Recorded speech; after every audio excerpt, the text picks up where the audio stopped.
Hey guys, what's up? I'm Brad Utterstrom.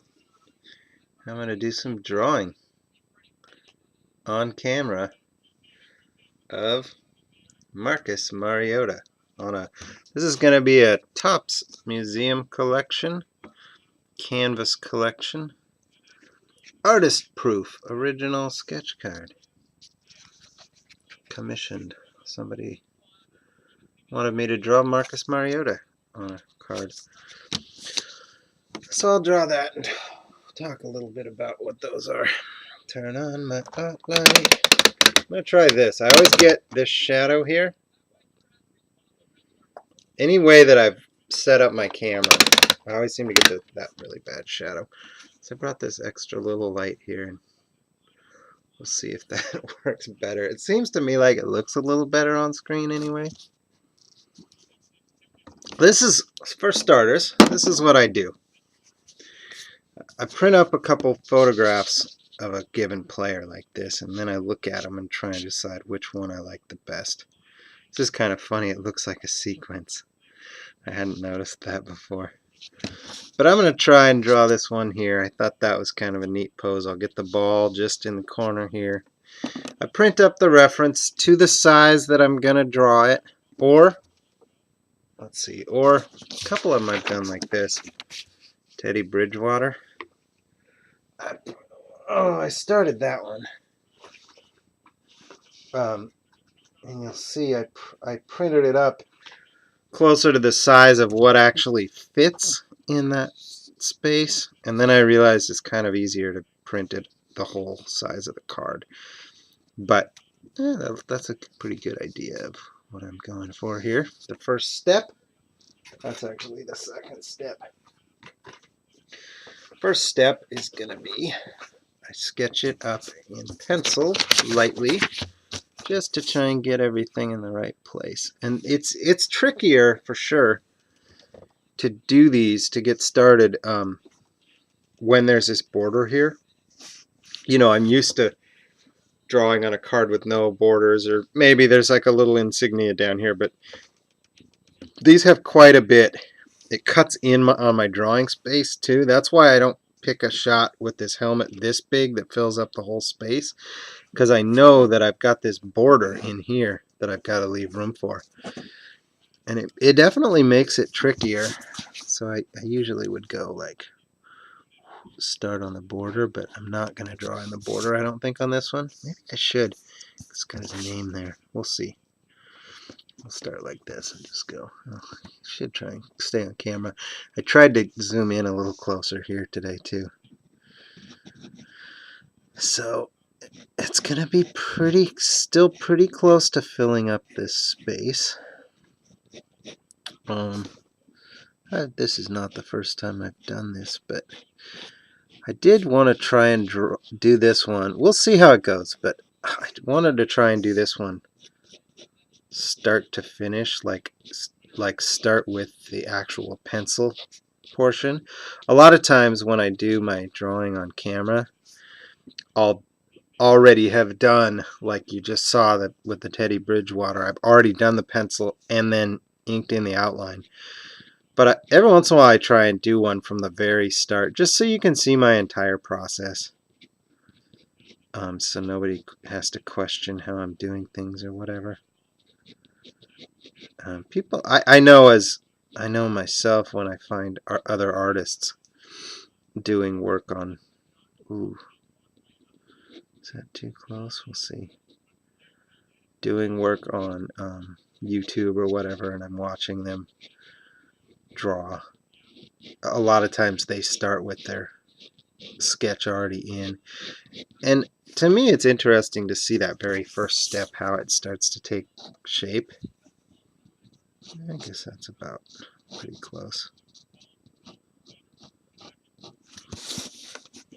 I try and draw really lightly here early on, because it doesn't always work out right the first time, and it's normal to need some revisions with this early stage. It's really important to get everything in the right place, with the pencil sketch. So usually what I do actually is start with this, and then I'll do the pencil sketch on, let's say I'm working on a set and I have to do 20, I'll do like 10 of the pencil sketches before I even pick up the ink, so I can get into a little bit more of a rhythm with kind of doing the same type of thing several times in a row, if that makes any sense. But this time I'm not going to do that. And the other part about that is it's nice to look at something that I've drawn, like look at it again the next day with fresh eyes, or just later, and make sure everything looks right and in the right spot. And I'm not going to do that this time. I'm just going to try and get it right early on and then just go for it. So we'll see. Uh-oh. Well, I got the Portland Winterhawks on TV. Seattle Thunderbirds just scored. That's no good. So Mariota is, I'm an Oregon Ducks fan. That's my favorite team. I don't really have an NFL team. I guess the Seahawks, because they're the most local. Not really any other reason than that. But my wife went to U of O, so she's a pretty diehard Duck. And I've always like rooted for the Ducks and the Beavers and all more or less all local teams. But when we started dating seriously, I had to become a diehard Duck. I'm not a diehard, but you know what I mean. I can't root for the Ducks and the Beavers anymore. That doesn't fly in this household. But I did watch a lot of Mariota while he was a Duck, and so I took more interest in the NFL this year with him playing than I have in the past. And I also did, this was kind of fun too, I did Topps Huddle. So it's kind of like if you're watching this, you may already know about it because it's a football trading card app. And it's kind of like a fantasy football thing because you get cards and then you set your lineup based on whatever cards you have pulled out of packs. So it made it a little more fun. I tried to pick up some of Mariota's better cards, and I always played him on my weekly lineup on Sundays. Okay. Let's see. I'm not really sure why I picked this profile view instead of one of the other ones you see here. I thought it might be neat to see the Texans logo here, like this one. That's a little more straight on. It's a pretty good shot of his face and his real thick eyebrows there, but you can't see anything about the team that he's on other than the colors. So I thought this would be a nice one to do based on that. So I'll tell you guys a little bit of how this goes. Doing artist proofs and commissioning an artist proof is how I've been trying to do it. And it's been more difficult than I foresaw, but having been through the experience now, I'm trying to kind of learn from that so that I can be a little more clear about how it's going to go and what to expect and everything. I don't know how many people that are going to watch this are the people that have either commissioned me or are thinking about it, but basically, like I did an eBay auction for one and said, pick your player. So for starters, I have to do, my artist proofs have to be of players that were on the Canvas collection checklist. So players that I drew for the regular Canvas collection set. It's kind of too bad that that's a limitation because, a lot of people are like, oh man, I want so-and-so because he's not in the set, right? And so I've definitely missed out on a number of sales because I'm not able to draw the players that some collectors want. And many collectors, maybe not most, but many, only collect one player or one team. And so that right out of the gate is going to limit who people are going to want the card of bad enough to pay me to do it. So anyway, like I did an eBay auction, it was kind of like you win the auction, then you get to pick the player from the Canvas collection checklist that you want me to draw. And then I'll draw you a card, an original one-of-one sketch card like I'm doing right now, and then you'll get to keep that, right? But the way that I had worded it was kind of like, we'll work together to pick the right photograph, the right pose or whatever. And that has been a little harder, a little more complex than I had envisioned it to be. And so I kind of think moving forward I might scrap that, because unless you're watching this, you may still have some of the same confusions about how that's going to go. But here's how it's going to go.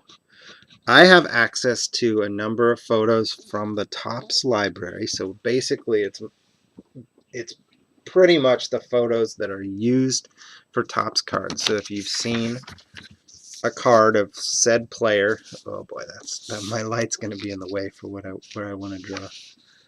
That's funny. I'll make it work. I like to turn it upside down from time to time. A lot of times you'll see something that's off a little bit from what you thought. So this is more, sometimes I'll actually draw upside down for a bit, but more than anything, it's kind of an error check. That's a neat trick if you are interested in learning to draw. Drawing upside down can help tremendously. Shockingly so. Like you just wouldn't expect it. I remember when I first heard about that technique. I was like, what? You can't draw upside down? That's crazy. And if you really don't know how to draw, take a photograph, turn it upside down and draw it that way. Preferably one you've not even really seen. So start looking through a magazine or something upside down to begin with, because it's even better if you only see it that way and draw the whole thing upside down and then see how it looks and turn it over when you're finally done. It's another trick. So I do that. Another trick is I use negative space a lot to help me with my drawing. Negative space is the background, the shape of the background, as opposed to the shape of the actual object. So this right here would be a negative space. I'm looking at this space right here and trying to make that space happen.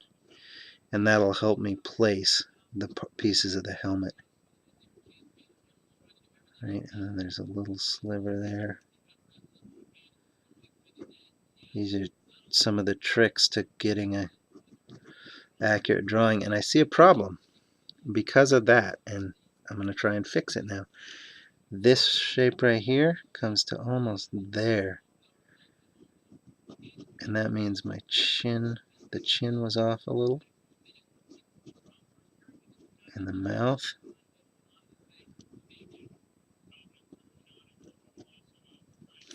So that shape's still not going to be perfect, but showed me a spot that needed a little bit of work. And ultimately that will help me, because now I'll get a better likeness now that I've got the face shape a little more accurate. And this chin, I had the chin jutting out way too far, I think. When I turn it back over, let's see, this is another nice negative space that I can follow to get the ball. I actually brought the ball up a little on purpose so it's not just the point here showing, to show a little more of the ball, because this shape doesn't matter as much, but it still helps me to make it look like it's supposed to. Anyway, so back to choosing a reference photo. Probably should have left it upside down to do all these negative spaces.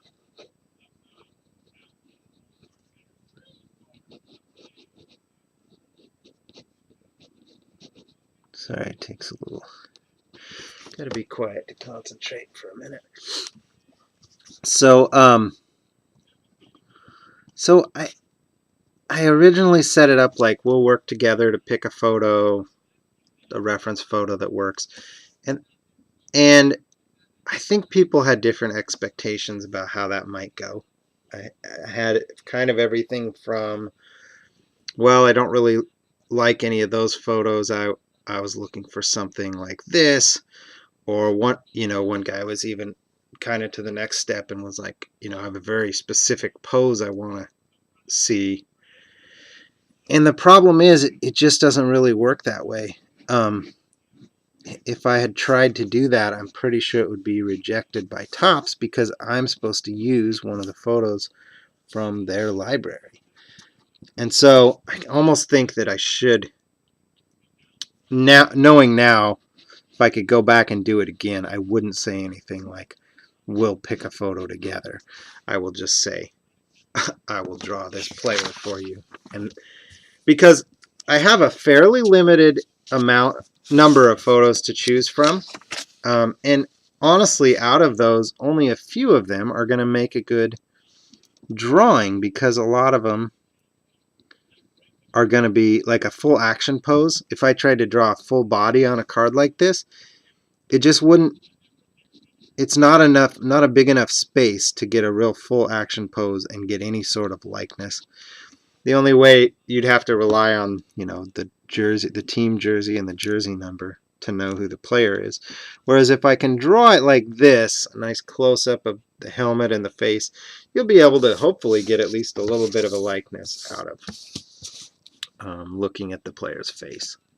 And that's what I try and find photos that show enough of the face that you can get some recognition there. And like I said, drawing in the team emblem, not emblem, so you can see what team it is, that helps too. But I think a lot of times people who aren't the artists have a harder time understanding how to pick the right photo for a drawing. And I don't mean that as a complaint or anything like that. I've noticed that not just with this set, but just in general. A lot of times I do a lot of commissions for UFC fighters. That's another one of my main subjects that I often draw.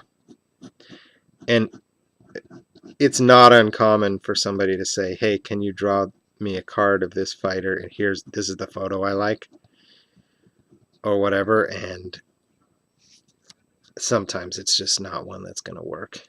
And so I'll say, hey, how about this instead? And I'll look for one myself and make a suggestion. I think we're getting pretty close there. Maybe ready for... So the first step is the pencil outline like that. And you can see I took close to 20 minutes doing that. Sometimes a little longer, sometimes a little quicker. With the football helmets, they tend to be a little bit... take a little bit of detailing and stuff, so sometimes those take a little longer. But I also want to keep moving here. And then the next step I should look into some other multiliners, but I use a Copic multiliner. 0.03 is the smallest. You can't see that. Copic multiliner, SP 0.03. It's a real thin line, and that's what I want. I don't like for the lines to show a ton. Sometimes I have to go back and give a little thicker line. Like if something's not showing up well, I want to outline it a little more. But generally, I don't try and rely too much on outlining. But it helps with a couple things.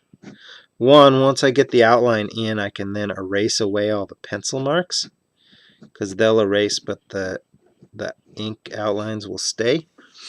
And the other thing is, I think there's another thing. What's the other thing? The other thing is the ink outlines tend to help keep the markers in the lines. It's almost like it creates, you know, the lines for a coloring book or whatever.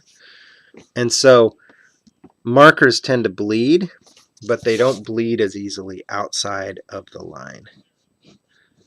It kind of creates a little barrier that keeps the markers in, which is weird. Not sure how that works, but it seems to work out that way.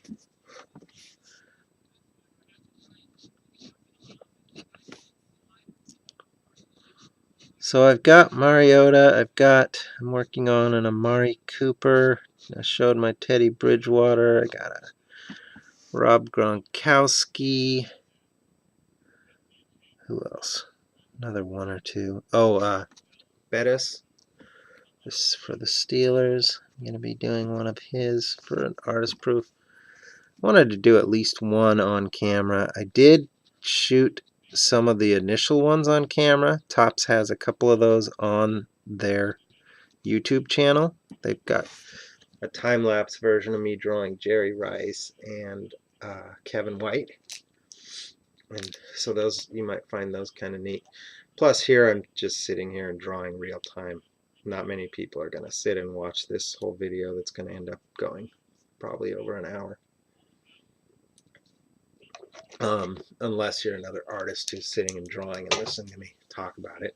And here I'm talking more as if I'm talking to the football card collectors. So the reality is not many collectors are actually going to sit through this. They're going to be more interested in the time-lapse version where you see the entire drawing come to life in a matter of a couple minutes. And that's fine. I'm not too worried about how many people see this or don't see it or whatever. I'm going to draw and talk about it anyway.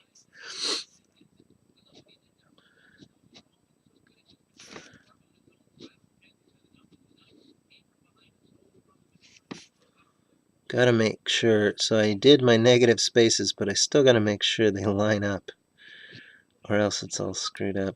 Like if that didn't go through, you know, if I relied only on the negative spaces and made a small mistake and it didn't line up, it would look really funny.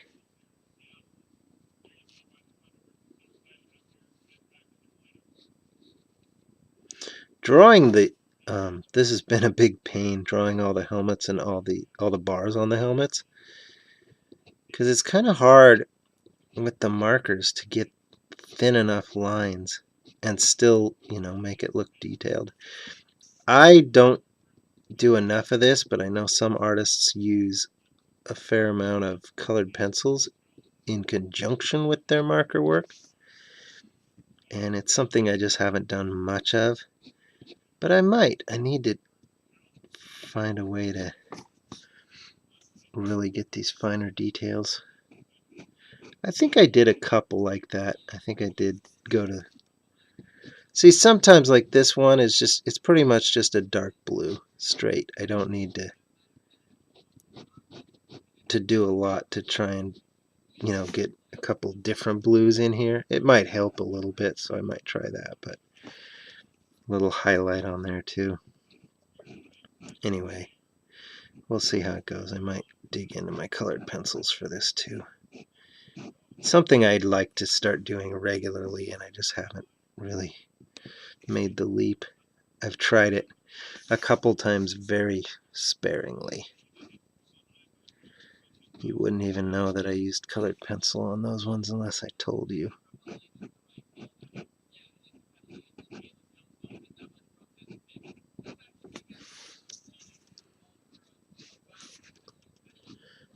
Drawing, though, these bars on the helmets, it's really hit and miss. It's so important to get them in right and do a good job, because if you don't, it looks all screwed up. But if you do a good job, then I think it makes it look awesome. I did one of my favorite cards that I've ever done, probably ever, was a Patrick Waugh, one of the earliest sets I did, and it was like his full mask, and I thought that the mask really helped it turn out well because I really took my time and got everything pretty accurate on it, I think. I'm a little hesitant to go into the face yet, so I'll stick with these helmet details first.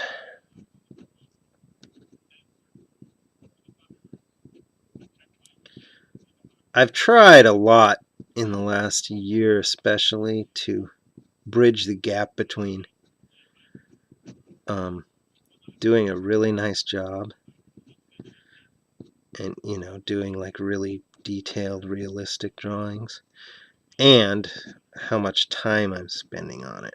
You know, I don't want to spend forever, but I'm not going to rush tonight. I'm not, and especially on artist proofs, I tend to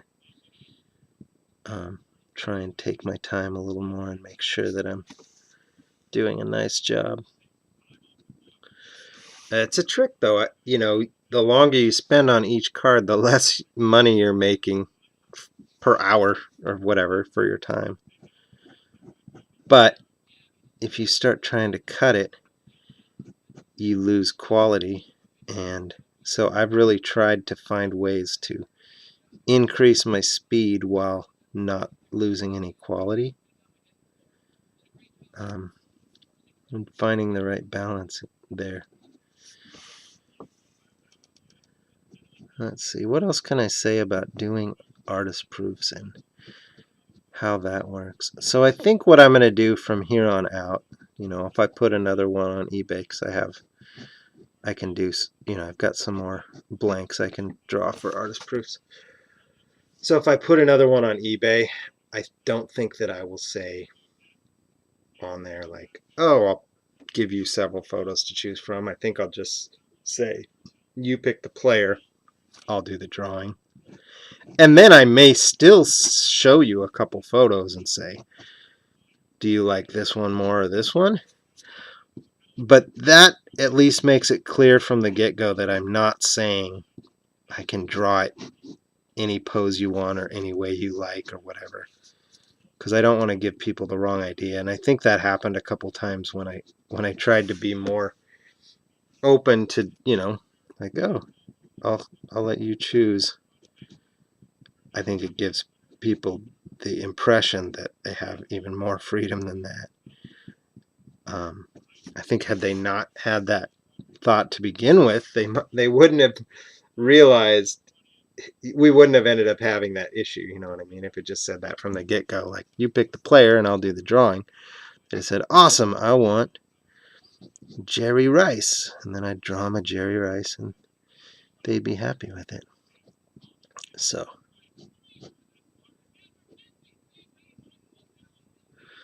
we'll see. You know, and I shouldn't have to have a video like this explaining that. You know what I mean? Like, I don't want to have to write a novel explaining how the photo selection, the reference photo selection process works. So that kind of defeats the purpose. These things are real tricky because I only have so much room to draw, and so there's all this detail and all these lines and stuff in there that I'm not really going to be able to draw. But you'd be surprised how, if you just get things in the right places, the team logos and stuff really tend to be forgiving. Like, they tend to look pretty cool even just with a couple details. And a good example would be the NFL, or like the, you see there's the little patch there, or the MLB one or the NBA one, or whatever, those little patches. You just need a couple colors in the right places, and it really looks like it because it's a recognizable symbol for, you know, fans of the sport. So even if you don't draw it perfectly and draw all of the details in there because you don't have enough room to, as long as I get this, you know, a little light blue in here and a little bit of a dark, like a dark orange or a red, I think that'll really read like it's supposed to.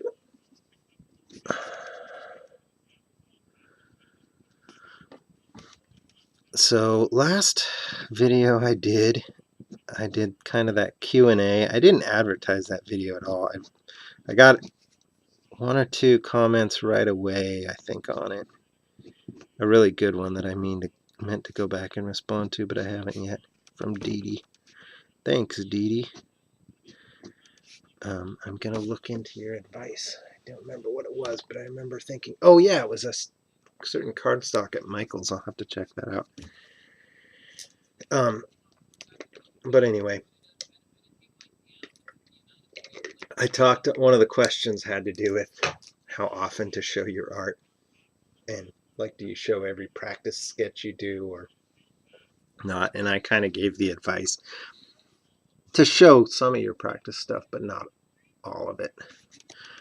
Be pretty picky about it. And then over the next couple days after I sent that out, I did some sketching that's very different from what I usually do. I did a caricature sketch of Kevin the Monster Randleman UFC fight. Caricature? Did I say that? Caricature sketch. Kevin the Monster Randleman, who passed away, sadly, yesterday, 2 days ago. 2 days ago. So I did him for a warm-up. I love caricatures, but I've never tried drawing one. And for whatever reason, I just tried to do. I was feeling experimental, and I just tried to do one. And I'm not saying it turned out great, but I was kind of like, hey, not bad for my first try. So I went ahead and posted it up. And then I thought how funny it is that I didn't take my own advice, because even though I didn't think it was terrible, it was my first caricature ever. I'm not good at it like a caricature artist is good at it. I'm not good at it the way that I am at drawing something like this, something more realistic. So it's kind of funny that I did that. And then I drew a couple like creepy, like not really creepy, but just really bizarre characters that were really random, and I just kind of started drawing, and whatever weird head shape showed up, I just used it. And I kind of liked those too, and so I posted those too. Then I thought, here I am, like I just said, to be careful what you post, not post too much. And then I posted like 3 or 4 or 5 kind of weird drawings in a row like that, or experimental drawings. This one's gonna be kind of tricky, getting that facial likeness here.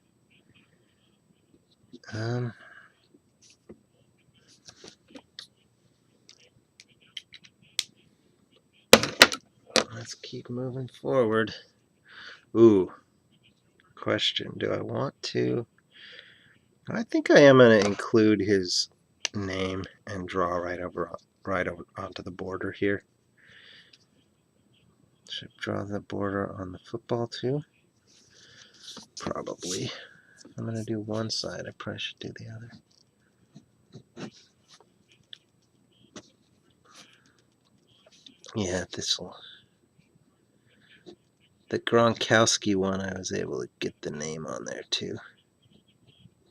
This drawing the names is kind of the same way as the team logos, in that if I just, it doesn't have to be perfect. You don't have to be able to even read the name. But if it's close enough to the following the shape here, like that, it kind of curves back up. It'll work out, and you'll be able to read it just the way that even,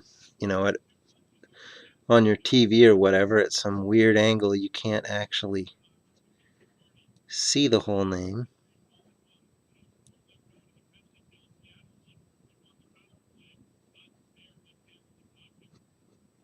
So your eyes make up the difference. And I think that right there will work just fine for his name.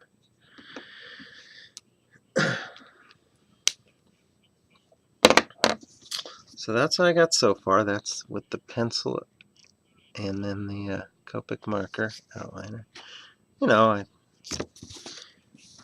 It's not perfect, but when I start adding color, that will help too. Oh, I need to be careful too, because you can, if I'm not careful, I can actually erase the ink. The printing on the card will erase off. And some of that is just inevitable. And it's just, I think most people, collectors and whatnot, understand that that's a part of it. Like, you're not going to get somebody who's like, my hands are going to rub some of it off. I try not to do it too much, but if I'm drawing for an hour or two on a card, I'm handling it. It's not, there's no way to avoid that, the handling of a card that's being drawn on. So sometimes a sketch card gets a little more wear and tear than, a card that goes straight from the factory into a pack. But that's just, it's all love. It's just more love, that's all. So, let's go. I'm going to work opposite of how I often would, and I'm going to do the jersey and the helmet and stuff first. Let's use a pen for the stars on the helmet. Oh, I see something I skipped.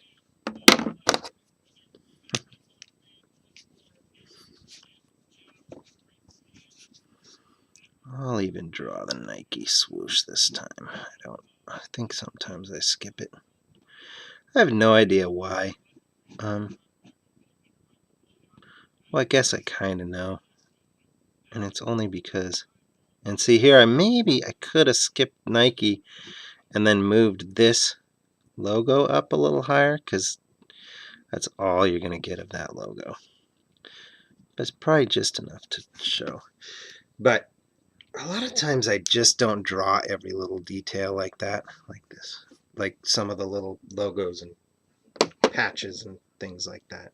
And then I'm like, nobody ever noticed that it's not there. And then I'll have somebody go, how come you didn't draw the NFL logo on his shoulder? Oops. I didn't think that it would be noticed, I guess. So I'm just going to use this for the stars.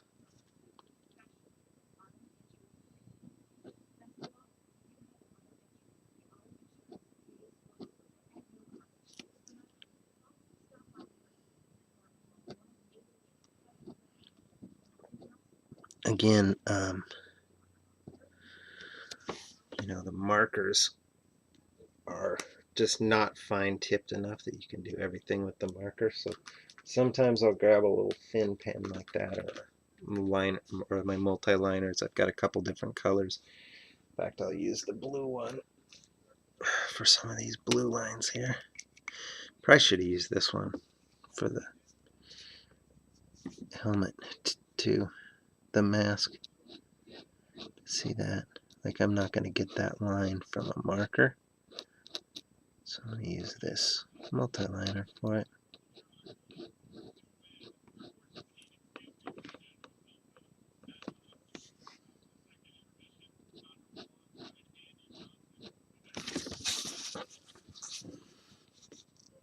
Some people will be drawing a card, or just any drawing or whatever, and they'll tape down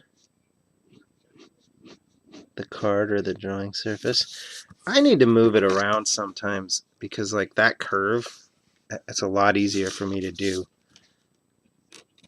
this way than to try and draw it this way. And so I don't want to screw that up.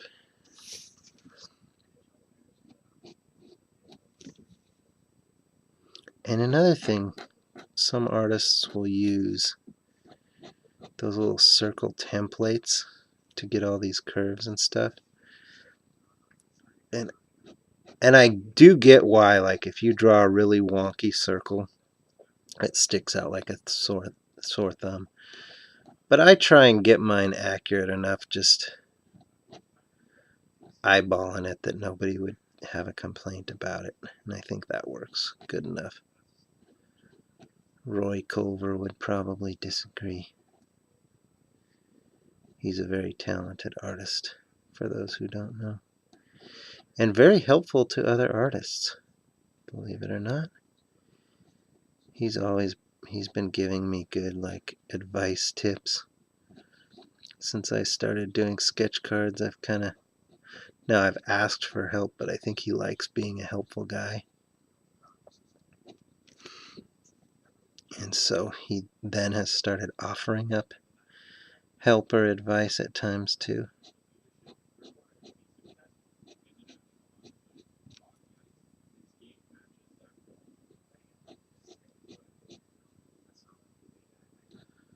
Sorry.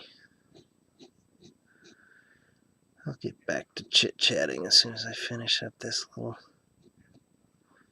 spot. Okay, that works. And I'm going to outline this too. Again, this is kind of so that when I do the markers, it stays within the lines or out of the lines. Sorry, that's how close my camera is to the drawing. I just bumped it. Cause everything to wobble. So there we go. I haven't started with the markers yet. I've got a long ways to go, but I think I'm just going to go ahead and keep going. I usually try and keep my videos to an hour. I don't know why. I guess I figured nobody wants to watch longer than an hour, but that's probably not true. So I'm just going to keep going. And if you want to fast forward and skip around in this video, I don't blame you. And if you're drawing or doing something else and want to sit through it all, hey, that's great too. Let's find a good blue for that light blue. That might work. Oh, this is one of the tricks or problems with this.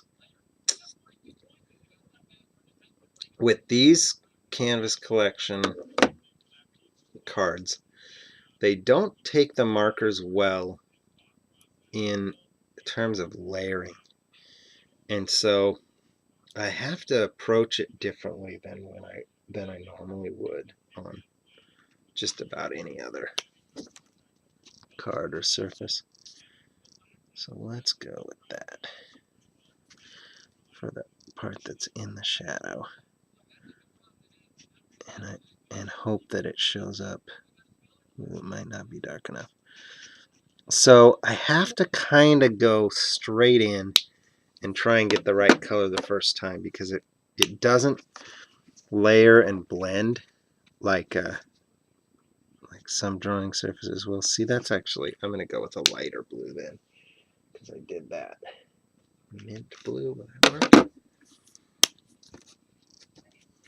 They all appear about the same, don't they?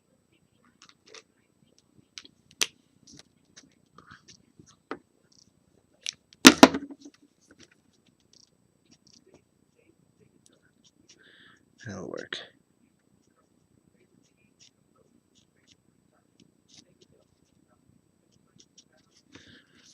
So I'm gonna try and do that and not end up doing, any or much blending. Just sort of go in with these colors. Now I'll have to not blend, but lay a couple darker colors in here to make some of the folds in the jersey and things like that. And that's okay. So what did I use? I used this. Oh, I gotta rewind the tape and figure out what color I used for right there. It wasn't that one.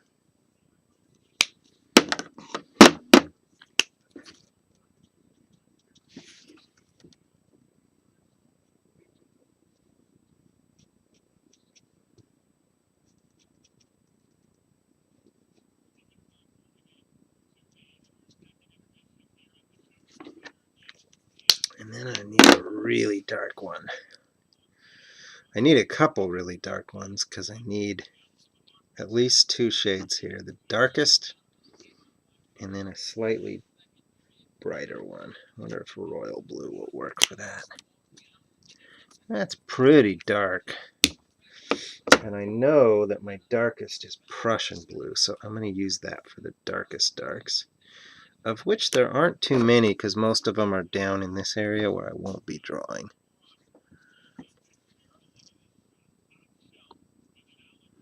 But there's a little shadow there I can do. And there's a little bit of a, doesn't quite outline it all the way, but close. Around the name tag, and then I think that's it. So I think the rest of those folds are going to be lower.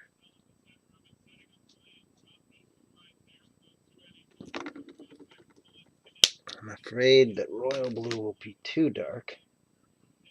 So let's find one that's a little bit. That'll probably be too light, but that's close to what we want, I think. Let's try cobalt.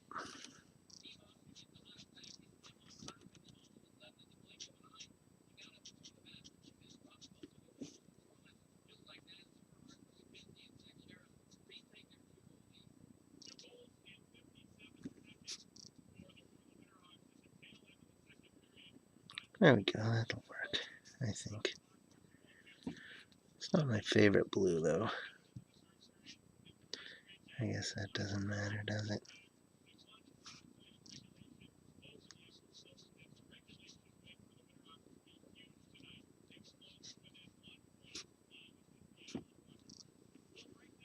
I'm going to have to use that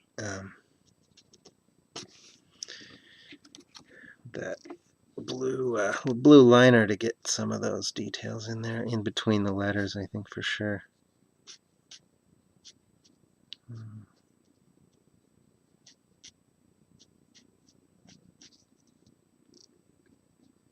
This is kind of funny for me. I've got a bunch of I've got, like I said, maybe 5 of these lined up that I've got to do.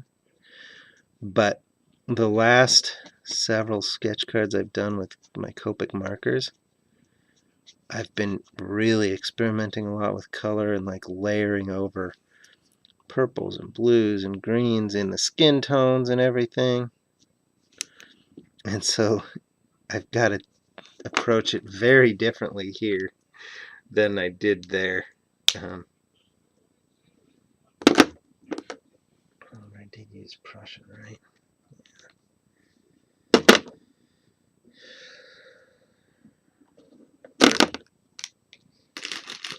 So that'll be a little bit different. Well, it'll be kind of funny to try and go backwards like that.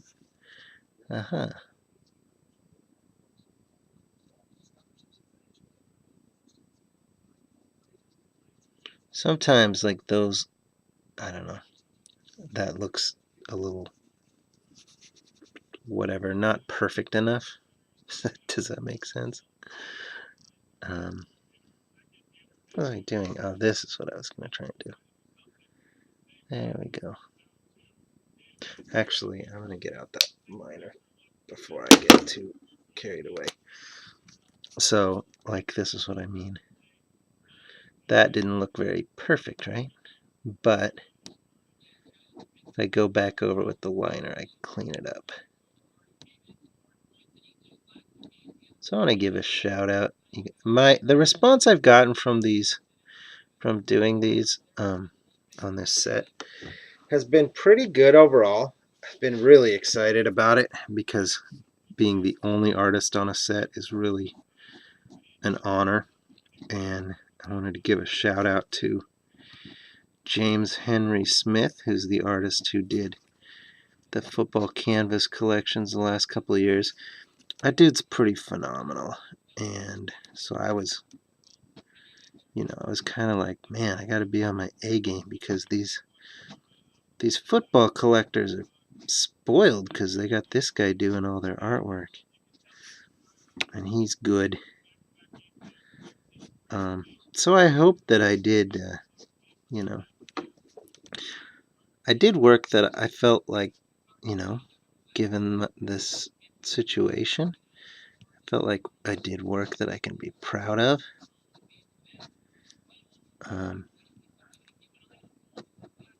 So it's been awesome. I don't know if I got maybe as much positive whatever from fans and collectors as I expected or was hoping, given that I'm the only artist. But at the same time, I've had some pretty darn good interactions. Had a few sales of artist proofs, and people seem pretty pumped about getting their artist proofs. So that's awesome. A couple times, just randomly, I go on Breakers TV often. Let's see here.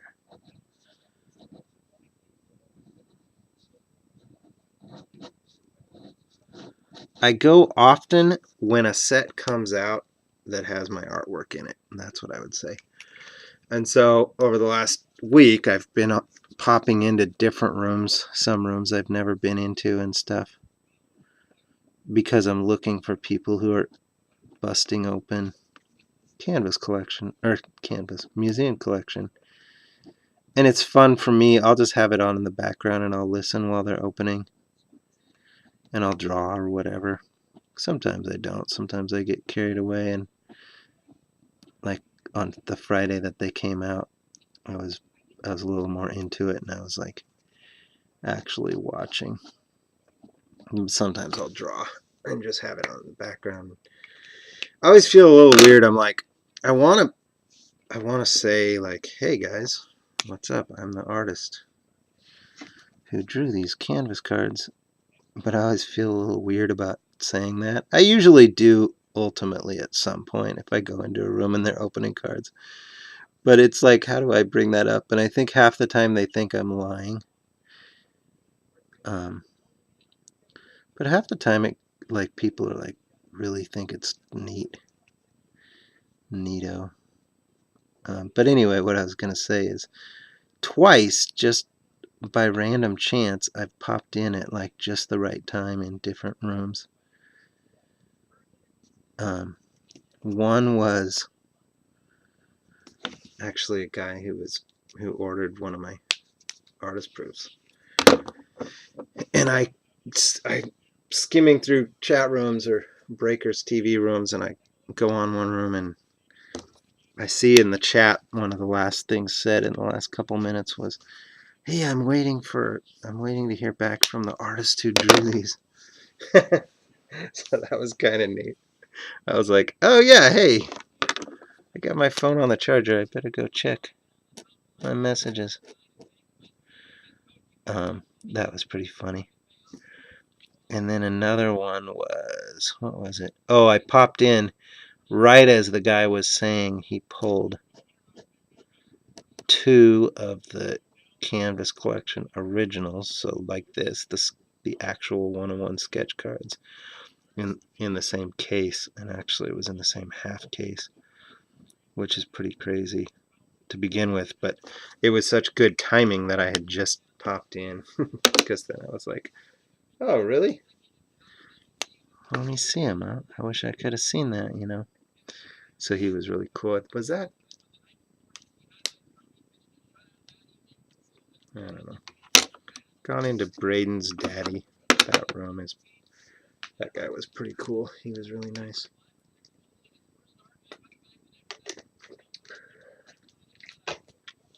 But I like that. I like to interact with collectors. And I am a collector. I'm not a football collector per se. But I'm a sports card collector.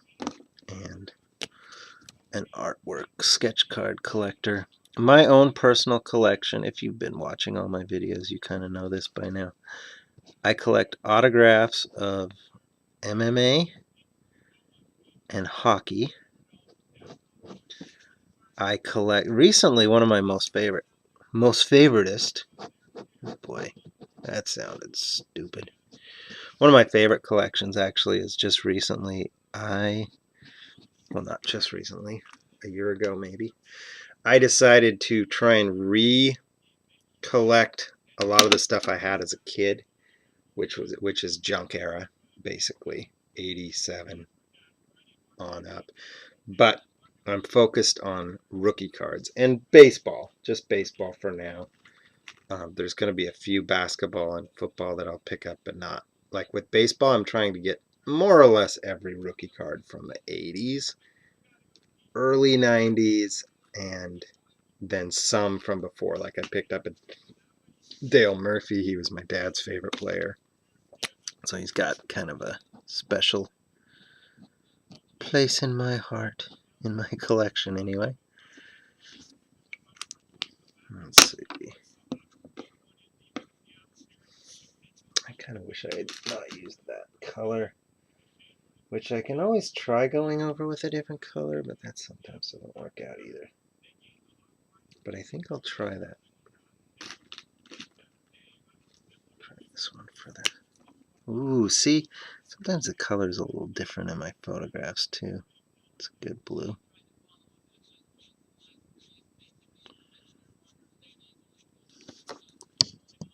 Uh-oh, I'm going to have to move. I'm hitting the camera again.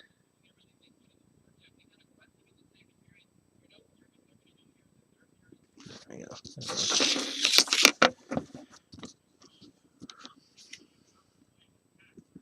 This is taking me a little longer than I had hoped or expected.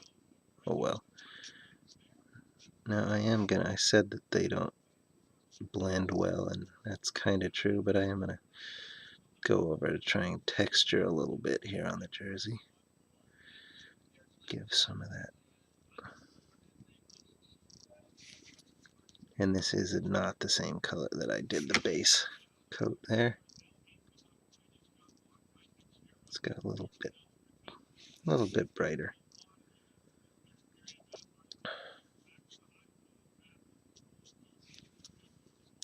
I don't know if I can do this whole thing on camera after all. I don't know if I have enough to talk for another 2 hours. Another 2 hours, geez, for 2 hours is what I meant. I hope it doesn't take me another 2 hours, but it might take me another half hour plus. Another hour maybe. Alright, let's color in the football. And I'm going to use brown, which is actually quite orange. I guess we'll use brown for the shadow.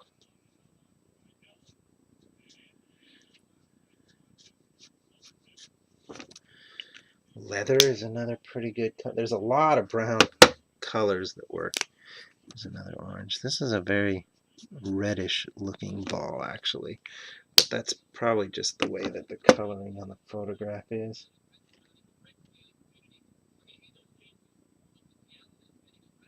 Let's see.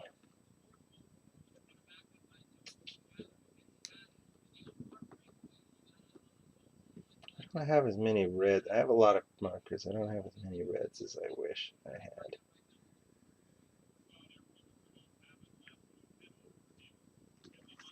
Let's try light. We shall see what happens.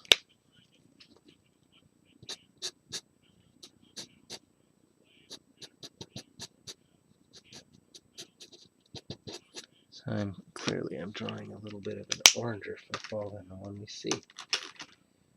It's alright though. Don't worry about that.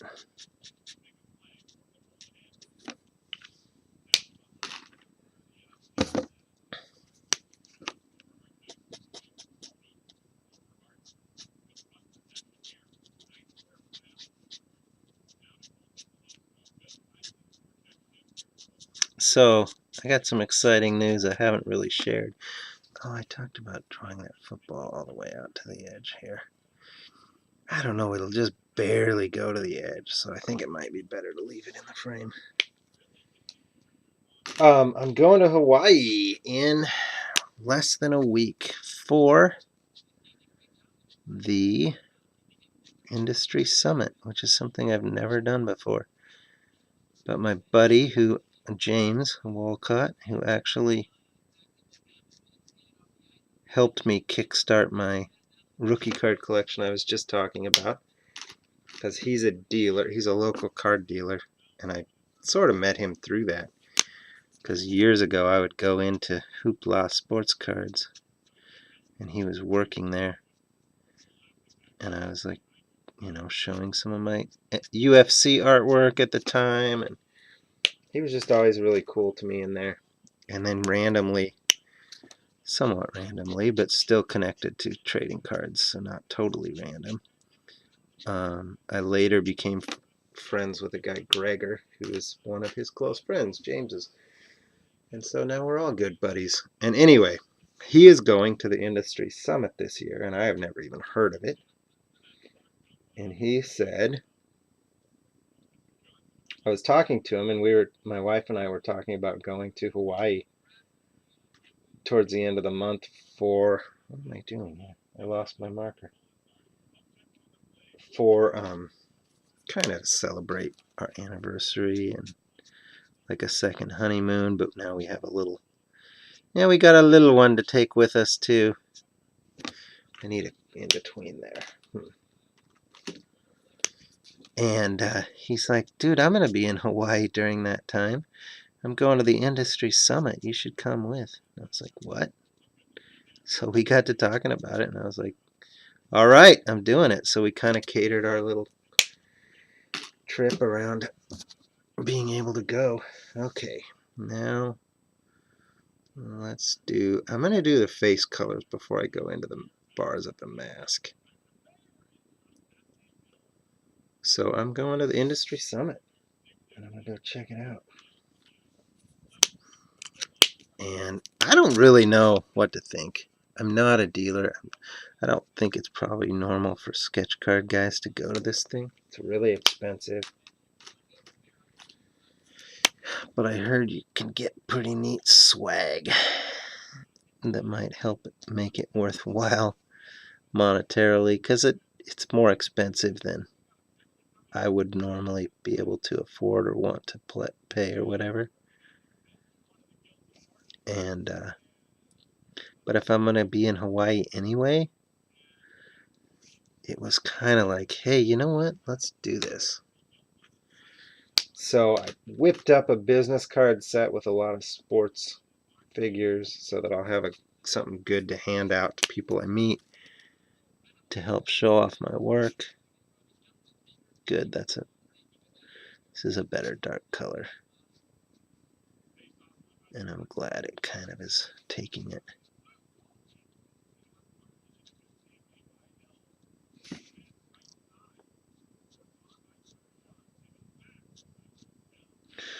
So I don't really know. I'm really excited for that, though. It's going to be awesome. But I just don't really know what to expect from something like that.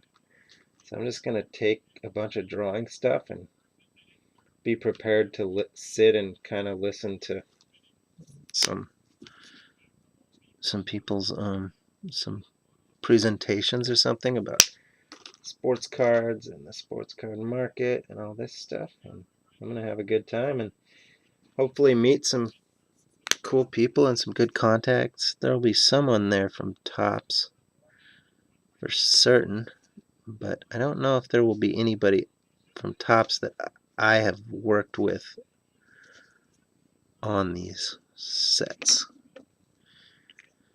See, so redwood is one of my favorite colors, but it doesn't show up very bright on this surface. Skin tone, what should we go with here? Skin white is a good skin tone, but I feel like I gotta do the shadow. Let's do the shadows first. And let's just go barley beige and see how that goes.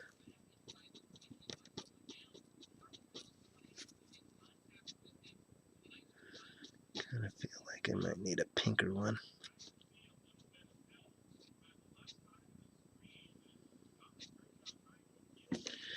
Yeah, that'll work. Ooh, it's not as dark over there. I might go with the darker one there.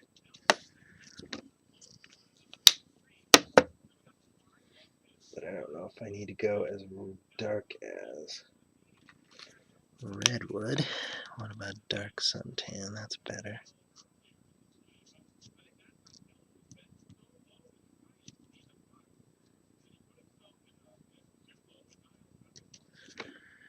That's pretty good.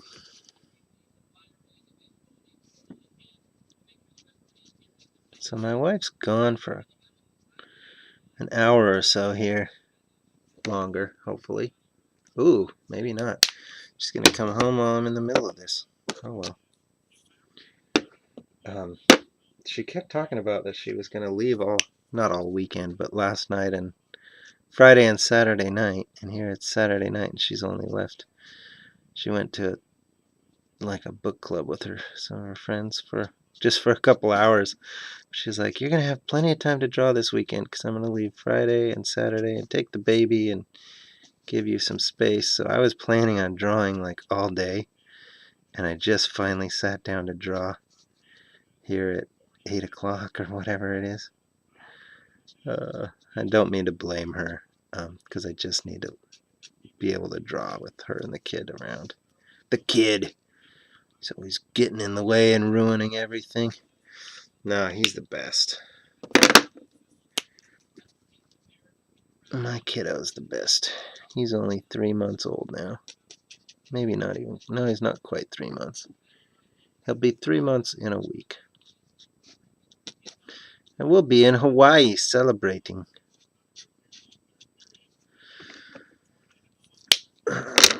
Okay, that's good enough.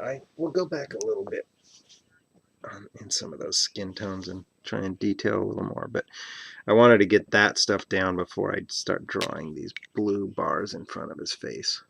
Get his face in the right place first. And I'm going to use mostly this blue liner.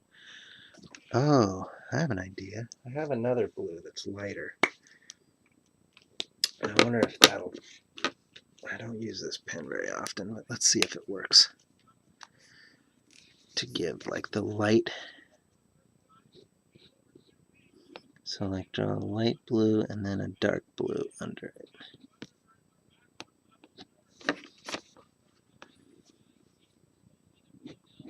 That'll work.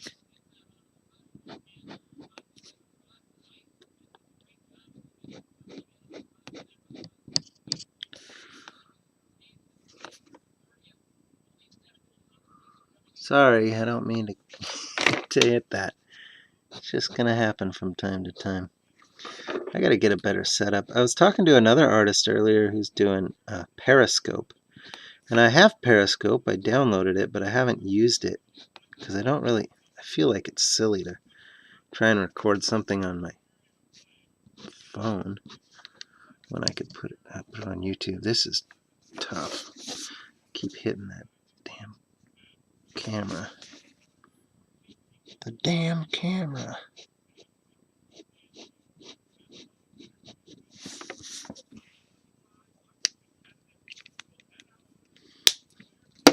And knocking stuff over too. Had a couple pins launch over the edge there. Alright.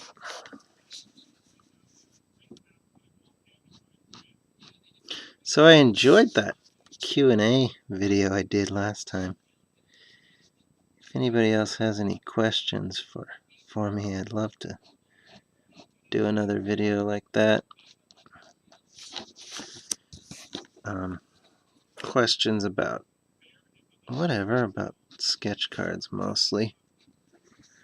Those were kind of all like being an artist questions, but I feel like my experiences with sketch cards for sports and non-sports sets. So that's pretty much how I catered all my answers, was like, this is my experience with being a sketch card artist.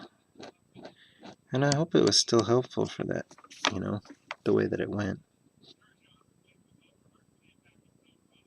Let's see, that goes in front.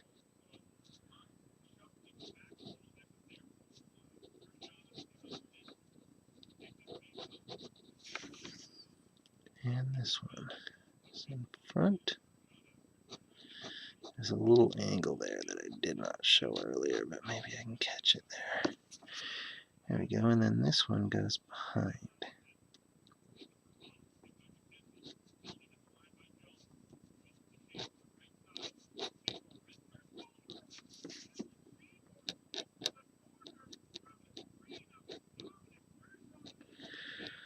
So I'm almost, well, I am. I'm a full-time artist now. I'm just going to say it like that. I'm a full-time artist. at least for the next 9 months. I took a leave of absence from work, and I got it approved to be extended through the end of the school year. So I'm off for at least to the end of the school year and then through the summer. And then we'll see what happens. And so I guess I should just take that. Let's talk about that. Let's talk about being an artist full-time. It's kind of been my dream for a long time. Like, this is really what I want to do. And I talked a little bit in a recent video about what that, if I'm going to be, if I'm going to do it, if I'm going to be a full-time artist and be successful at it, I need to make X amount of money, and the total I gave for myself was $1,000 a month. And that's not enough. That's not enough to live off, right? With a family. But what I meant by that is if I can make at least $1,000 a month, then that's my guaranteed amount. And some months I'll make more, and some months, hopefully some months I'll make a lot more. And if I can do that, I can make this work. So this is my trial run. The good news is, when this set finished and I started getting paid for it and being able to sell my artist proofs and everything, the last couple months have been really good, and I've met my goals. And I'm fired up about that. I'm really fired up right now, guys. Hope you can tell.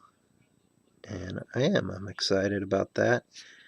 So I got a 9-month trial run here, and I'd say the first couple months are off to a good start, but really it started a couple months ago, and there was a couple months in there that were really slow while I was working on these. So it was like I was busy drawing these, so I wasn't able to take any other jobs. Like I wasn't able to do a bunch of commissions, couple, but not a bunch, right? And it was the holidays, so I was busy with family stuff and holiday stuff, and I made barely any money for a couple months. Now that we're into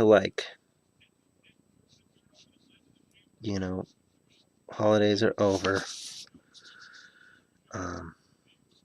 my wife will be back to work soon, and we'll really see how this goes. And I'm excited for it. I'm a little scared too, because it's kind of a do or die. Like, I have to make this work or I'm going back to work. And I don't know. I don't think my boss is like watching this or anything, and I've been really straightforward with them anyway. But the reality is I don't want to go back to work. I want to do this. I want to be a sketch card artist, sports artist. It's not. I want to be a sketch card artist, but the reality is there's not a huge amount of money in sketch cards. Somehow I've made it work pretty darn well for myself. But it seems like it's not on the way out, but on the down side in terms of sketch cards in trading card sets. So I'm hoping that I can still make it work, even if it's slowing down or on the way out. And I can, and I am, and I have been. So I just got to keep that up. Darn it. I'm really sorry. It might not work. I'm way closer than I usually am to the artwork. I'm zoomed in here, but that means I just keep hitting this stupid thing, and that kind of sucks. And I'm sorry for that. I hope you'll still watch these. I lost these stars a little bit somehow. Oops. But I think that's still going to read just fine. I mean, I shouldn't say it out loud because I'm pointing out a flaw or whatever. and it really isn't. Forgot about that ear back there. Let's see, what did I do? Dark suntan, that'll work.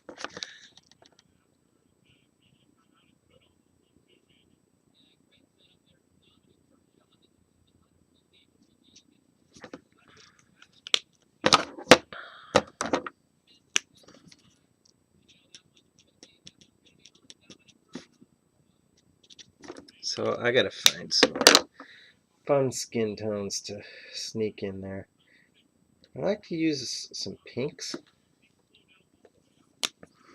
Blush might be a little too light. Yeah, you can't even see it. So that's one of the things about this cardstock is it's like you can't really, there we go, that'll work. You can't really use subtle colors. You need a brighter color or darker or whatever than you think you're going to need if you want it to show up. This is a kind of a nice pink skin tone here. Light prawn. It's a good color.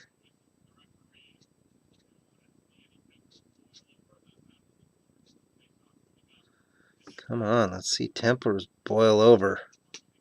Tempers boiling over in a hockey game? That doesn't happen anymore. If you're a hockey fan, you probably saw the other day Evander Kane and some rookie Petrovic. Oh, I'm sad that I don't know who it was. Evander Kane fought some dude 3 times in the same game. That never happens. That didn't even really hardly ever happen in the good old days when there was lots of brawling. So that's pretty unreal. Yeah, I'm a big hockey fan. I don't know why I'm talking hockey on the football card drawing here, but hockey and the UFC are my top 2 sports. I also do love baseball, but I was a huge baseball fan as a kid and basketball. And when I discovered hockey and that they fight, I loved it so much that I kind of lost interest in some of the other sports and didn't follow them like I did as a kid. But as a kid, man, I loved sports and sports cards, and I still love sports cards. Last year I kind of started watching baseball again with my father-in-law. He's a big Mariners fan. So we were in Alaska for a couple weeks, and I started watching some games with him. Gave us something to bond over. And I love a good game, so and at the time the Mariners were doing pretty good. So we had a lot of fun. I almost said Dominic Cruz was doing really good. Nelson Cruz was on a big hitting streak. All right, we're getting somewhere with this. Let's get some blues and stuff in the helmet there. I'm gonna try that one. That's pretty bright. Maybe that'll look good if it's really bright.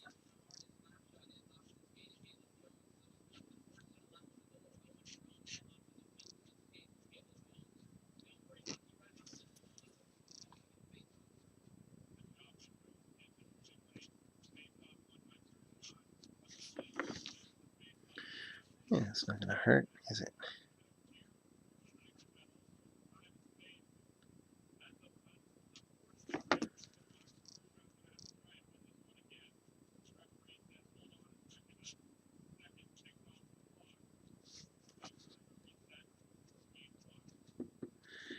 So, I'm gonna make it as an artist full-time for the next 9 months at least.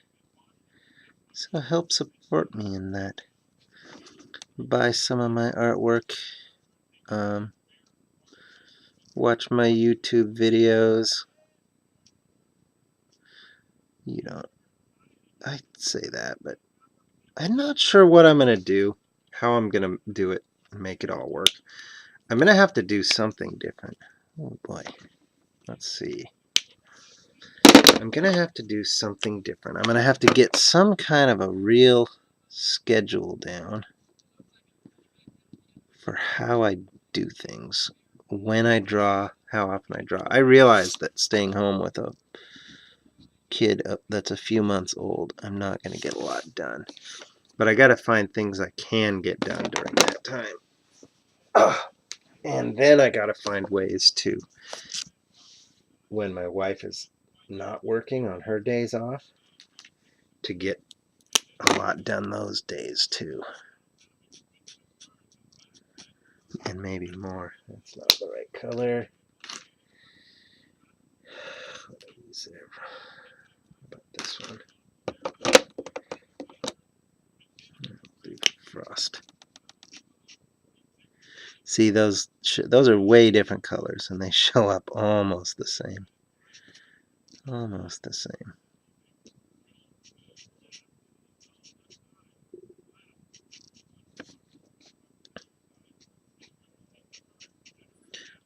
I'm getting pretty close though here, except for just kind of some of the details. There's a shadow there that's tough to get, because I just don't have a lot of room there to draw. Oh, I gotta do a green field behind him too. Maybe I should do... I'm not going to do a field behind him. I'm going to give him a red background.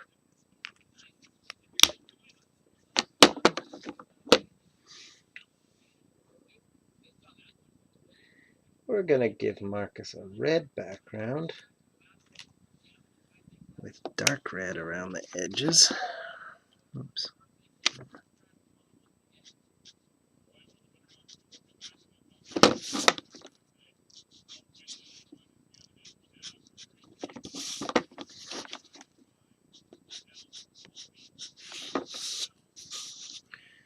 And let's try Bougainville. Bougainville. In all these areas. And they'll spread out and they'll meet somewhere.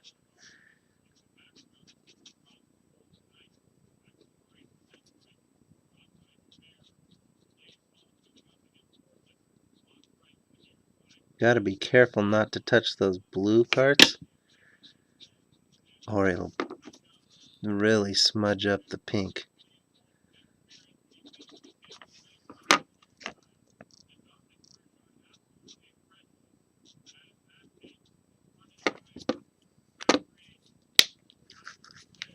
I wish I could wide angle so you could see my markers all just jumbled around me. It's kind of funny. That's just kind of how I work. I put some of them back in the marker thing, and some of them I just leave out here on my drawing space. And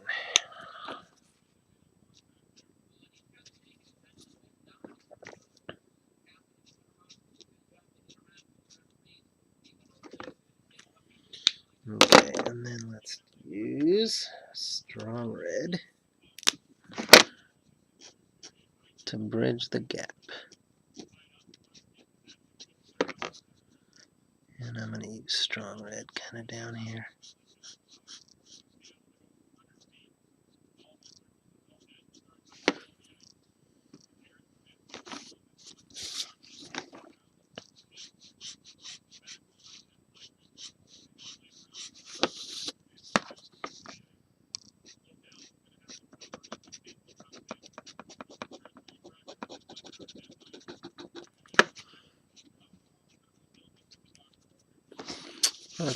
Let's just go right up to the edge of the helmet here.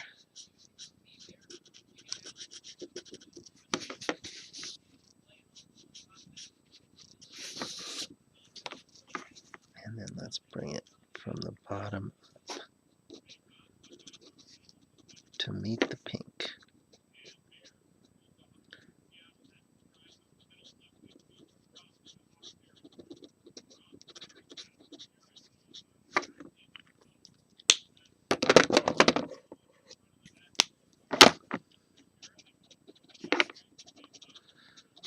How's Mariota looking? What do you guys think?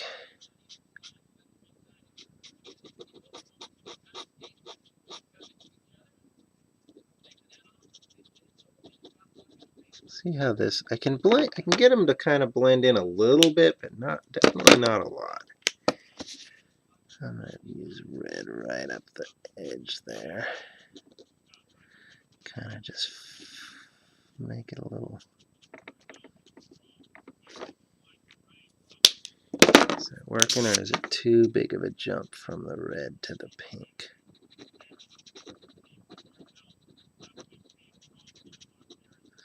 I think that works.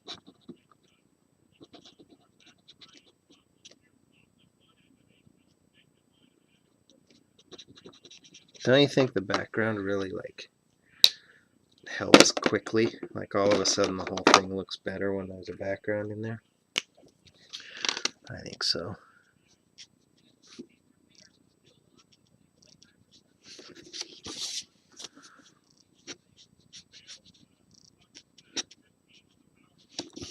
So guys, this is how it goes. This is how I do an artist proof. Start to finish, you're seeing this one. I'm not always able to do that for various reasons. Like I said, I usually like to see it the next day before I really get in there with the markers, but I just decided on this one I really wanted to show the whole thing on the video so you can see exactly how it goes, what my process is, how I don't know, like I said, I'm fairly limited in the photographs I can use for reference, which is fine. I still have a lot of options. You know what I mean? In this day and age with the technology we have, there's no room to complain about things like that.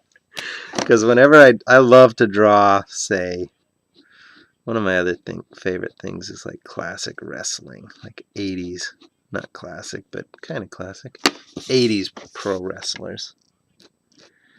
But man, it's hard to find a really good quality photo reference of some wrestler from that long ago. Even the photos that were in pro wrestling magazines and stuff aren't usually, high enough quality and resolution and everything. So it's really nice to have that luxury as an artist who, does pretty realistic work and all that.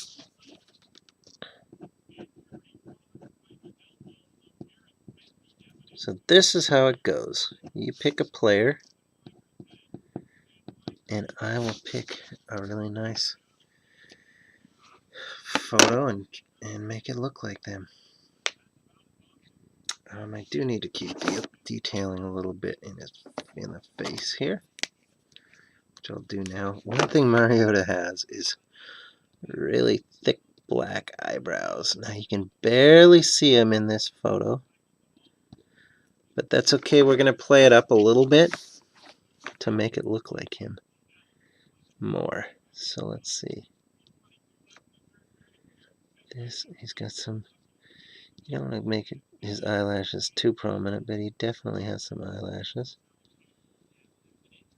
And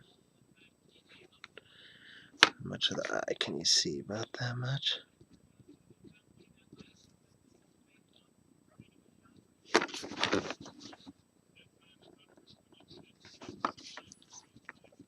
So here, so it's tough because that bar pretty much covers it, but there's where his eyebrow is pretty much black.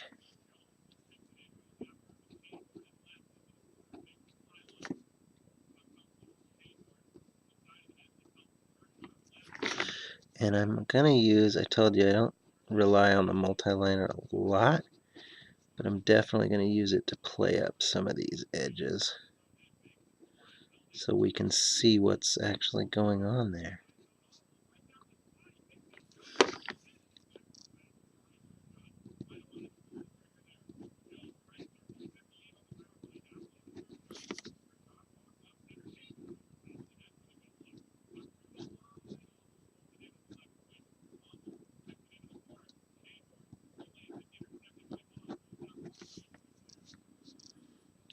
And this one, let's see.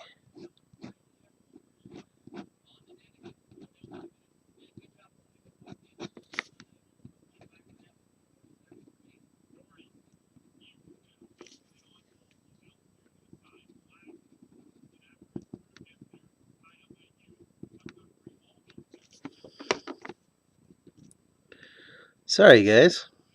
Boy, that's something that happens, especially when I get down to the final details and I start concentrating on what I'm doing. It's like I can even completely forget that I'm drawing on camera.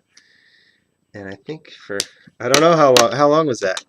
When you draw, if you're really into your drawing, it triggers your right side of your brain to take over. If you heard this one, you've heard me talk about it, drawing on the right side of the brain.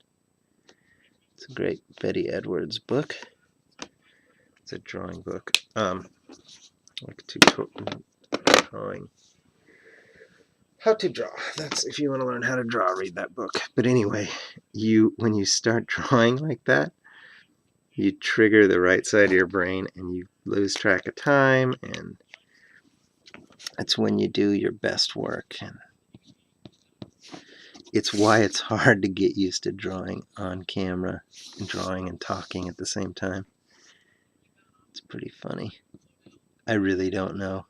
I think it was only about 30 seconds of silence there, but it might have been a couple minutes. And I won't really know until I watch this back. So I hope it wasn't very long, but I find it slightly amusing. Let's see, we're going to draw that highlight across his nose. It's tricky, you want it to read as a highlight. And not like a white line, right? Couple highlight.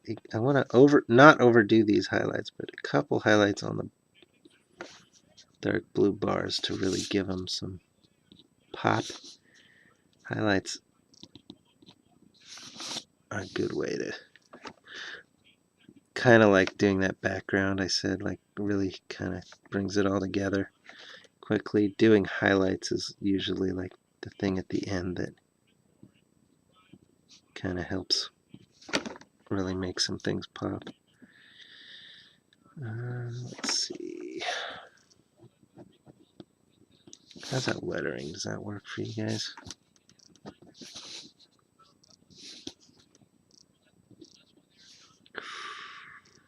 Let's do that. Let's go right over. You'll still be able to see that a little bit, but there we go.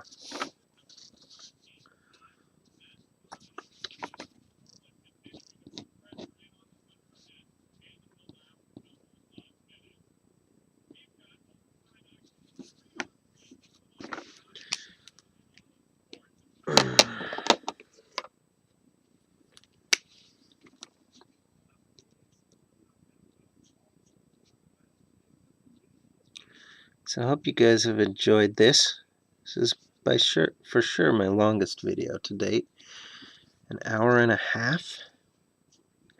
That's still maybe a little. Maybe I felt rushed a little bit. That's still a little on the quick side for I would say my average time spent on a full color sketch card is about 2 hours.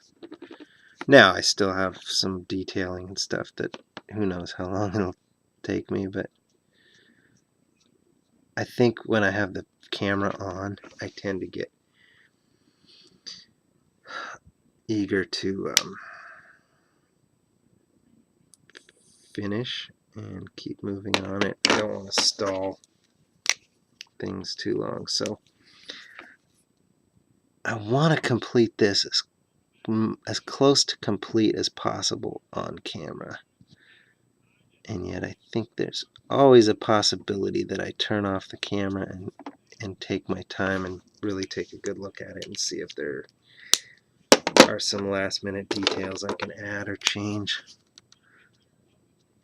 That's a good, I love this redwood color. It's so good for like the dark areas of skin, because it's so much more exciting than just a dark brown, having that flash of red in there. So I'm going to use that in some of these shadows. As much as I tend to stick to realism in my drawings, I'm someone who really appreciates kind of unique colors being used. Like I was saying earlier, I tend to like put a lot of purples and greens and skin tones. And I want to do that more, but it's kind of risky when I'm doing it for... I tend to do that, I would say, more in my own personal work. And I tend to be a little braver about it. Whereas if I'm doing a commission for somebody, or something like this where it's for a card set, well, this is both. This is a commission and it's for a card set. I'm a little hesitant to do something out of the norm. But I like to spice it up a bit, maybe not use the perfectly expected colors. Oh, Winterhawks won in overtime. Woohoo. And I'm going pinker here because I used this pink in the background, so I want it to... There's kind of a rule of thumb in art that I don't always follow, but I'm aware of. And that is, if you use a color, you should use it somewhere else in the drawing or painting as well, not just in one spot. So it's kind of good that I went into the skin tones with that pink color that's used in the background. Frickin'.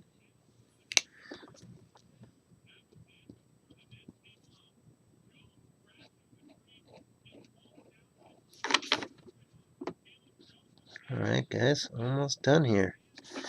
Thanks for hanging in with me if you did, if you made it this far. I also think I'm going to make this into a time-lapse video since I've got the whole thing on one shot uninterrupted, and I'll speed it up to maybe like 3 minutes or something for the whole video.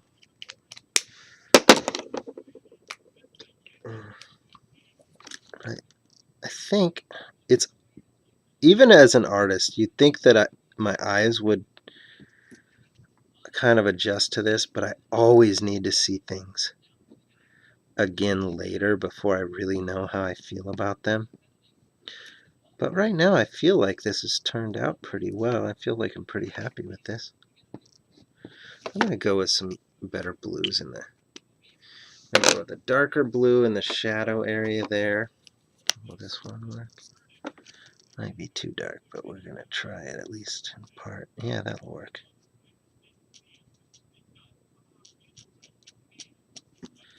It's pretty dark, but that's alright. It's a shadow area.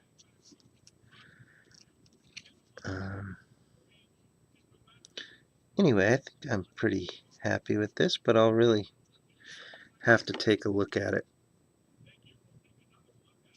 when the camera's off so I can decide how I really feel. And I hope the customer is happy with it. I'm not going to do every one on video, but every once in a while I like to do a commission on camera so the customers can really see how it goes. I think it probably, for a lot of people, I think it probably kind of makes it more special if they can see the whole video and see it.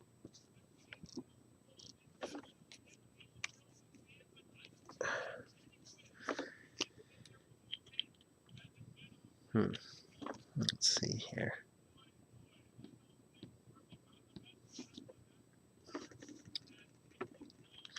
I have to go back in there and fix up that eye again. That's alright.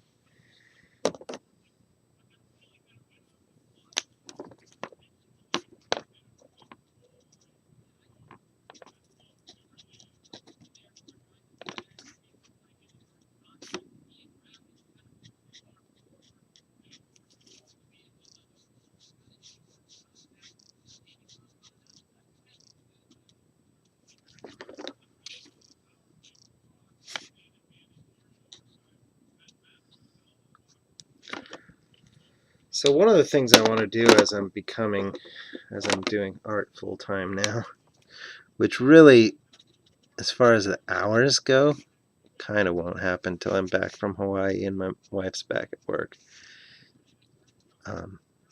But I want to get a schedule down to where I'm drawing, let's say, a couple hours each day on set work and or commission work, and then a couple hours each day on something else, something different, like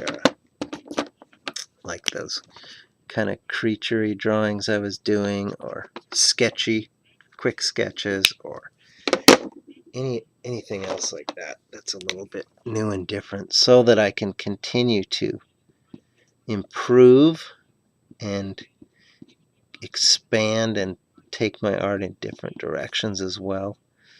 I've always been, and this is like always, back to drawing as a teenager or whatever, been somebody who works realistically pretty much exclusively.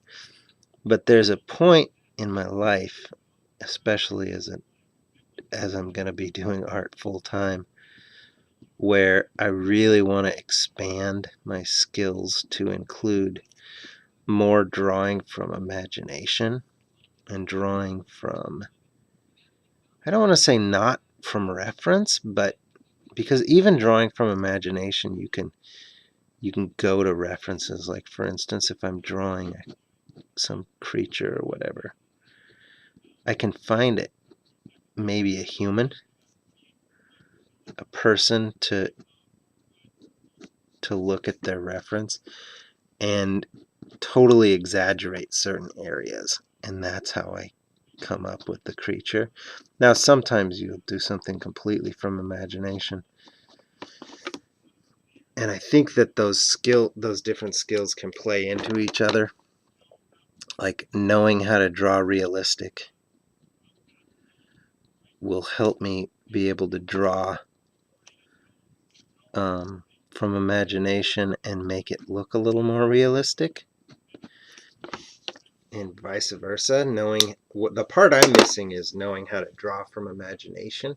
I have a hard time with areas that I can't see very well or whatever in a photograph, making up how it should look, if that makes any sense. And I think if I did kind of some more cartoonish type work, caricatures, drawing from imagination, creating creatures, all of that stuff, I think, can help play into, me learning those new skills and being able to incorporate them even when I'm doing artwork that's realistic. In other words, by learning some more skills like caricatures, for instance, I think it can only improve the work that I'm already doing, the realistic stuff, and representational. And I don't think I would lose focus on what I find important in art. Like, for instance, getting a likeness, that's like of utmost importance to me in drawing. Celebrities or sports figures or fan art, Star Wars art or something like that. Getting the likeness is always top importance, and it's probably the thing that I'm most known for or whatever. I think, people who know my artwork would say, yeah, he's good at getting a likeness. Like, even on Sketchy, when I do those quick 10-minute sketches, it's like I want to get the likeness down in 10 minutes. I still want the subject to be recognizable in my artwork. And that's the most important thing for me, for my type of artwork. And so then I can learn. Oh boy, just lost my train of thought.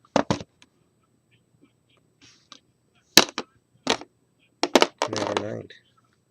I think I'm done here, guys. It's Speaking of likeness, so that's the most important thing. Did I get a likeness here on Mariota? I think so. Oh, the Winterhawks lost after all. They waved off the goal, overtime goal, took it away from him on the review, and now Seattle scored. Wah, wah. Well, that's disappointing for Portland fans. Used to have season tickets to the Winterhawks, but I don't. I've been to one game this year, and it was a blast. Not as fun as the good old days when Kevin Pop would fight Shane Willis every time Portland and Seattle met, but still pretty cool. Alright, guys. Let's call that good. Hopefully I don't need to turn the camera back on and do a couple more touch-ups. I'm going to sign this bad boy and upload it to YouTube. And then I'm going to write a Valentine's card for my wife, hopefully before she gets home.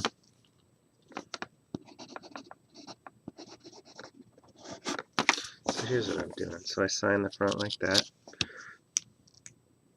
And then I write my name on the back. I always try and write legibly, but I don't always write legibly. And I'm going to go just like this. We're going to say, oh, sorry. Mine was shaking.